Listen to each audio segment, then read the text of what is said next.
Nous allons nous intéresser dans cette vidéo formation aux différentes formules qui vont vous permettre d'avoir des informations, par exemple comme le nombre de caractères d'une donnée. Donc je vais par exemple ici insérer une première formule dans cette cellule-ci. Donc je sélectionne la cellule, puis j'insère ici mon égal. Donc je vais pour commencer utiliser la formule nombre car pour connaître le nombre de caractères d'une donnée. Donc je commence par saisir la donnée, donc vous voyez comme ceci, il s'agit donc de cette formule, je double-clique ici pour l'insérer.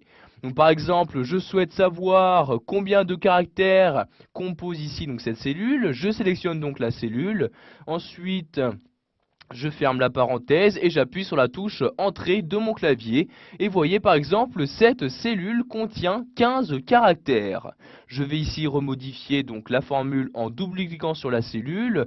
Je sélectionne ici G13 que je vais supprimer comme ceci. Et je vais maintenant sélectionner par exemple cette cellule-ci. J'appuie ensuite sur la touche Entrée de mon clavier. Et voyez par exemple ici pour le mot centre, il y a 6 caractères. Nous allons maintenant utiliser donc une autre formule qui va nous permettre de rechercher un certain caractère. Donc j'exerce ici mon égal et il s'agit de la formule cherche. Donc j'écris cherche comme ceci et ensuite donc je double-clique sur cherche pour l'insérer.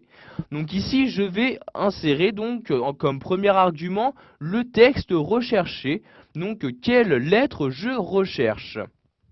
Donc, par exemple ici, je vais insérer la lettre A comme ceci. Donc A que je dois mettre, pardon, ici je clique sur OK.